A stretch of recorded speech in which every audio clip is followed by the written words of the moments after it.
이 새벽에 주 앞에 나오실 분들을 진심으로 환영합니다. 찬송가 435장 찬양 드리겠습니다. 찬송가 435장입니다.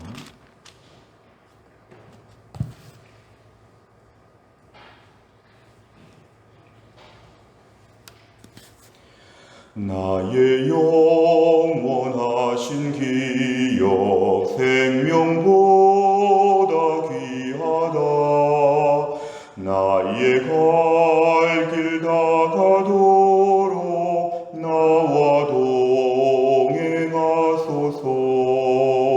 주께로 가까이 주께로 나의 갈 길 다가도록 나와 동행하소서. 세상 부귀 안일함과 모든 명예 버리고 험한 길을 가는 동안 나와 동행하소서.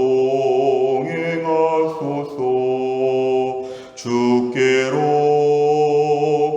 가까이 주께로 가오니 나의 갈 길 다가도록 나와 동행하소서.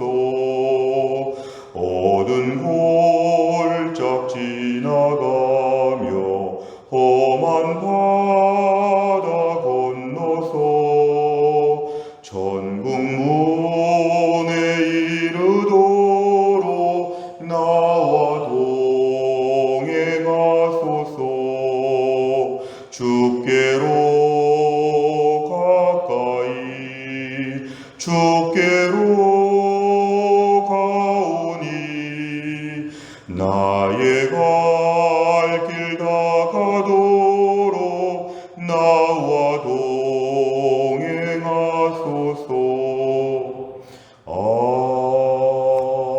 아멘. 하나님 말씀은 예레미야 28장 12절입니다. 예레미야 28장 12절, 페이지로는 1095페이지입니다. 구약성경 1095페이지 예레미야 28장 12절에서 17절까지의 말씀 저 한 절씩 교독합니다. 선지자 하나냐가 선지자 예레미야의 목에서 멍에를 꺾어버린 후에 여호와의 말씀이 예레미야에게 임하니라. 이르시기를 너는 가서 하나냐에게 말하여 이르기를 여호와의 말씀에 내가 나무 멍에들을 꺾었으나 그 대신 쇠 멍에들을 만들었느니라. 만군의 여호와 이스라엘의 하나님께서 이와 같이 말씀하시니라. 내가 쇠 멍에로 이 모든 나라의 목에 메워 바벨론의 왕 느부갓네살을 섬기게 하였으니 그들이 그를 섬기리라. 내가 들짐승도 그에게 주었느니라 하라. 선지자 예레미야가 선지자 하나냐에게 이르되 하나냐여 들으라. 여호와께서 너를 보내지 아니하셨거늘 내가 이 백성에게 거짓을 믿게 하는도다. 그러므로 여호와께서 이와 같이 말씀하시되 내가 너를 지면에서 제하리니 내가 여호와께 패역한 말을 하였음이라.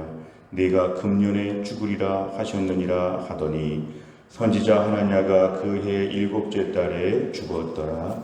아멘. 오늘 본문의 말씀은 어제 말씀에 이어서 당시에 선지자 하나냐라고 하는 이런 사람이 있었는데, 특별히 이 하나냐라고 하는 사람은 하나님의 말씀을 듣고 예언하기보다는 결국 인간적인 인기에 영합하여서 당장 사람들 앞에서 좋은 소식을 전해주었습니다. 하나님은 지금 70년을 예상하셨는데 예레미야는 그렇게 지금 증거하고 있는데 선지자 하나냐는 2년 만에 돌아온다. 하나님의 뜻을 전하지 아니하고 사람들이 듣기 좋은 말을 해주려고 이 하나냐는 잘못 예언한 거짓 선지자였습니다. 그러면서 어제 말씀에서 선지자 하나냐는 예레미야의 목에 하나님이 걸라고 했던 나무 멍에를 부셔버렸다고 어제 말씀하고 있습니다. 꺾어버렸다고 했는데요. 오늘은 그 다음에 이제 말씀입니다. 비록 그 나무 멍에를 꺾어버렸으나 오늘 13절에 보니까 하나님께서 말씀하십니다. 내가 나무 멍에들을 꺾었으나 그 대신에 쇠 멍에들을 만들었느니라. 재질이 나무가 아니라 재질이 쇠로 돼가지고 목에다가 걸게 하였습니다. 이 쇠는 쉽게 망가뜨리기 어려운, 쉽게 부서뜨리기 어려운 그런 것입니다. 14절에 보면 이제 하나님께서 이 주변의 모든 나라들 다 바벨론의 왕 느부갓네살을 섬기도록 하나님이 멍에를 메웠다는 것입니다. 어제까지 말씀에서는 지금 나무 멍에를 가지고 상징적으로 이제 멍에를 다 메고 느부갓네살을 섬기는 것처럼 하였다면, 이제 하나냐가 그 나무 멍에를 망가뜨렸기 때문에 하나님은 쇠 멍에로 이제 모든 걸 더 확실하게 보여줍니다. 결국은 이 바벨론의 왕 느부갓네살이 당분간 이 지역을 다 점령한다는 것입니다. 오늘 15절에 보니까 선지자 예레미야가 선지자 하나냐에게 이야기합니다. 선지자 하나냐, 너는 하나님이 보내지 아니했는데 거짓을 말했다.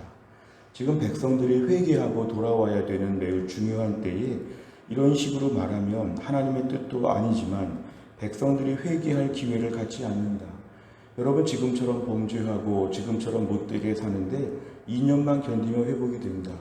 하나님 앞에 회개할 기회를 갖도록 백성들을 가르쳐야 되는 선지자가 회개할 필요가 없다. 2년만 잘 견디면 될 것이다. 이런 식으로 지금 개인의 생각을 얘기한 것입니다. 사실 매우 위험한 것이었죠. 16절에 보니까 결국에는 이러한 강팍한 예언을 했던 선지자 하나냐에 대해서 하나님의 심판이 이 말입니다. 내가 금년에 죽으리라 이렇게 얘기했는데 17절에 보니까 선지자 하나냐가 그해 7째 달에 죽었다. 결국 정확히 말하면 한 2달 정도 후에 갑자기 죽었다는 것입니다. 선지자 하나냐의 죽음은 단순한 자연사가 아니라 하나님의 책망에 의한 심판이었음을 오늘 본문이 말씀하고 있습니다. 내용 관찰을 보시면, 첫째, 하나님께서는 나무 멍에를 꺾은 하나냐에게 무엇을 말씀하십니까? 13절과 14절에 보면은 나무 멍에는 사실 꺾기가 쉬운 것이죠. 나무니까. 그런데 오늘 본문에 이제는 잘 부서뜨릴 수 없는 새로 만든 멍에로 하나님 바꾸어서 매게 할 것이다. 이렇게 말씀하셨습니다. 그 새 멍에의 상징은 뭐냐 하면 느부갓네살 왕을 섬기도록 하는 하나님의 계획이 너무 철저하고 견고하다는 것입니다. 너희가 뭐 나무 멍에를 이렇게 망가뜨리고 이래서 안 될 일이 아니라 하나님이 확고하게 정하셨다. 하나님께서 그래서 새 멍에를 가지고 오늘 목에다가 매도록 이렇게 하나님이 하신다는 것입니다. 두 번째를 보면 거짓 선지자 하나냐는 어떤 최후를 맞게 됩니까? 16절과 17절에 보면은 금년에 죽으리라 이런 예언을 받았는데 실제로 7째 달에 죽었다. 실제로 2달 만에 죽게 되었다고 하는 이런 끔찍한 얘기가 등장하고 있습니다. 세 번째를 보면 하나님께서 나무 멍에 대신 새 멍에를 주신 이유는 무엇입니까? 사실 나무 멍에가 이렇게 금방 부서뜨릴 수 있는 것이었지만 새 멍에는 부서뜨릴 수 없는 것입니다. 하나님의 뜻에 대하여 결국은 이렇게 나무 멍에를 부서뜨린다고 해서 이게 오늘 없어질 일이 아니라는 것입니다. 하나님의 뜻은 인간이 거부하고 반항한다고 해서 이렇게 뭘 부서뜨린다고 해서 없어질 것이 아니다. 결국 하나님의 뜻은 매우 견고하고 확실하다. 하나님에 대하여 우리가 분명히 그렇게 알아야 됩니다. 우리가 오늘날 하나님 앞에 분명히 두려움을 하는 것은 하나님의 뜻이 집행될 때는 아무도 막을 수 없습니다. 나무 멍에를 부서뜨리듯이 하나님의 뜻을 내가 없앨 수 있다? 그렇지 않습니다. 하나님께서 일을 진행하시면 새 멍에, 아무도 깨트릴 수 없는 하나님의 새 멍에처럼 하나님께서 일하실 때는 우리는 순종해야 되고 받아들여야 됩니다. 70년 동안 포로 생활하면 온전해질 것이다. 그러면 70년은 감당해야 될 문제입니다. 그 70년마저 거부한 채 그냥 뭔가 다 잘 되기를 바라는 이런 식의 생각은 하나님의 계획과는 달랐습니다.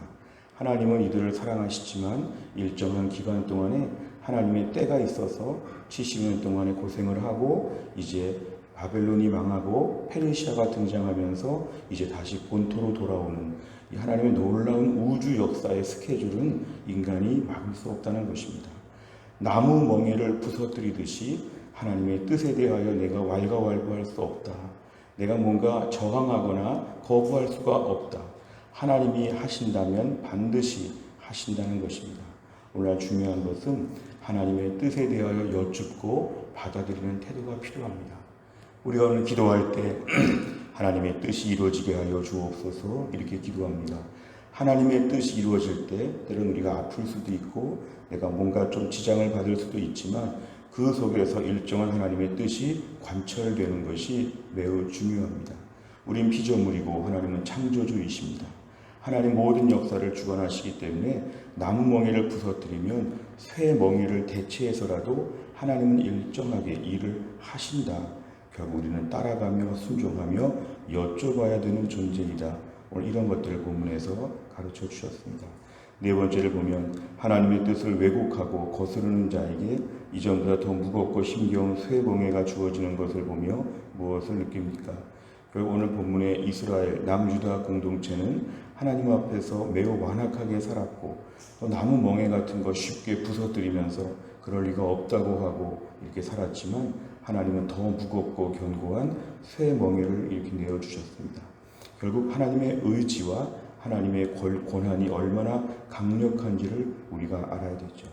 때론 신앙생활을 하면서 우린 자꾸만 하나님의 뜻에 대하여 거부하고 나무 멍에를 매일 부서뜨리면서 그럴 리가 없다. 하나님 그렇게 못하신다. 내 뜻대로 되어야 된다. 이럴 때가 참 많습니다.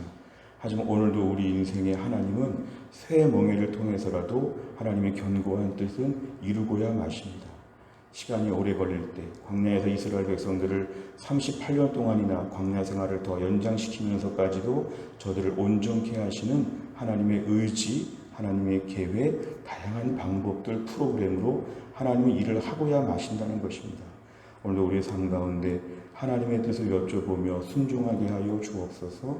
내 생각대로만 하시면 틀림없습니다. 하나님 그렇게 말하지 말고 저는 잘 모릅니다. 가르쳐 주시고 하나님의 뜻이 이루어지게 하여 주시고 저의 모든 입장, 저의 감정, 저의 모든 기분이 중요하지 않고 하나님의 일하심을 받아들이게 하여 주옵소서. 나무 멍에 정도를 보여주셔도 그 앞에 순종하며 받아들이는 이런 겸비한 마음을 이 아침 우리가 기도해야 되겠습니다. 다섯 번째를 보면 하나님의 말씀 가운데 내 마음에 들지 않는 것을 무시하고 선택적으로 순종한 적이 있다면 언제입니까? 내 모습 가운데 겸손히 하나님 말씀에 순종해야 할 것은 구체적으로 무엇입니까? 최근에 코로나를 비롯해서 우리 인생에 많은 일들이 지나가고 있을 때 때론 우리가 겸비하게 그대로 받아들여야 되는 것이 있습니다. 하나님께서는 우리에게 계속 말씀하시고 들을 때까지, 순종할 때까지, 고칠 때까지 하나님 일을 계속 진행하십니다. 하나님과 겨루어 이길 수가 없다는 것입니다. 오늘도 우리 인생의 나무멍에, 쇠멍에 하나님은 다양한 것들을 준비하면서 하나님의 뜻을 결국은 이루고야 마십니다. 오늘도 하나님, 제가 하나님 앞에 순종하게 하여 주시고 최근에 내 삶의 여러 가지 사건들, 내 삶의 여러 가지 많은 일들 가운데 이것을 믿음으로 받아들이고 이 속에서도 믿음으로 사는 모습을 보여드리게 하여 주옵소서. 하나님, 지금의 상황 가운데 이해할 수 없지만 이것을 받아들일 수 있는 힘, 이 속에서도 믿음으로 사는 힘, 이 속에서도 하나님을 찬양하는 힘을 허락하여 주옵소서. 하나님의 일정한 계획을 오늘 겸비하게 받아들이고 이 속에서도 믿음의 정도를 걸을 수 있는 신실한 주의 백성 되는 것, 이것이 오늘 우리의 중요한 기도 제목입니다. 오늘 이 말씀을 붙잡고 더 하나님 앞에 겸비한 믿음의 사람으로 헌신할 수 있기를 주의 이름으로 축원합니다. 기도하겠습니다. 하나님 아버지 감사합니다. 이 새벽에 하나님이 저희를 깨우시고 주 앞에 나와 기도하게 하신 하나님 아버지, 오늘도 우리에게 이 새벽에 귀한 말씀을 주신 것 감사합니다. 이스라엘 백성들을 향하여 나무 멍에 대신에 새 멍에를 주시면서까지도 하나님의 강력한 의지와 하나님의 결정과 하나님의 권세와 능력을 보여주신 하나님 아버지, 오늘도 우리 인생 가운데 하나님의 뜻이 지금 진행되고 있을 때 이 속에서 뭔가 내가 거부하고 못마땅하게 생각하고 그럴 리가 없다고 하면서 자꾸만 내 뜻을 관철하려고 했던 모든 욕심과 교만함들을 용서하여 주시기를 원합니다. 오늘도 이 땅 가운데 하나님의 뜻이 이루어지는 것을 믿습니다. 지금도 전 세계 열방 가운데 하나님이 주인이심을 믿습니다. 오늘도 우리 삶 가운데서 때론 나무 멍에와 같은 힘든 것이 있다고 할지라도 이런 시간들을 감당하면서 하나님을 찬양하게 하여 주시고 무엇보다 주의 백성들을 사랑하사 일정한 기간이 지나면 온전케 하시고 오히려 알 수 없는 더 많은 복을 주시는 신실하신 하나님을 의지하면서 내 인생에 하나님의 결정과 하나님의 주권을 인정하는 겸비한 믿음의 사람이 되게 하여 주옵소서. 또한 나를 주님께 의지합니다. 코로나가 지금 점점 더 심해지고 있고 또한 대전도 내일부터 3단계로 바뀐다고 하는 이 중차대한 때에 하나님 아버지 나라 이 민족을 불쌍히 여기시고 사랑하는 주의 백성들을 불쌍히 여기사 어려운 때를 잘 통과하게 하여 주시고 우리의 육신도 하나님이 지켜주시되 우리 영혼을 하나님이 붙잡아 주시어서 매일 주님을 찬양하며 일정한 안정권 있는 믿음을 가질 수 있도록 하나님께서 주의 백성들을 붙잡아 주옵소서. 특별히 교회 안에 연로하신 분들과 몸이 약한 분들을 갑절로 하나님이 지켜주사 이때를 잘 감당하게 하여 주옵소서. 한날의 일정을 주님께 의탁하오며 예수님의 이름으로 기도하옵나이다. 아멘. 우리 교회는 매주 화요일마다 100대 기도 제목으로 기도하는 중에 교회 지도자들을 위해 기도합니다. 담임 목사인 저를 위해 기도해 주시고 우리 교육자님들을 위해 장로님들을 위해서 우리 순장님들과 중직자, 안수집사, 권사님들을 위하여서 오늘 아침에는 꼭 기도해 주시기 바랍니다. 29번부터 42번까지 오늘 기도를 꼭 부탁을 드리겠습니다. 주기도문 하겠습니다. 하늘에 계신 우리 아버지여, 이름이 거룩히 여김을 받으시오며 나라 임하옵시며 뜻이 하늘에서 이룬 것 같이 땅에서도 이루어지이다. 오늘날 우리에게 일용할 양식을 주옵시고 우리가 우리에게 죄 지은 자를 사하여 준 것 같이 우리 죄를 사하여 주옵시고 우리를 시험에 들게 하지 마옵시고 다만 악에서 구하옵소서. 대개 나라와 권세와 영광이 아버지께 영원히 싸움나이다. 아멘.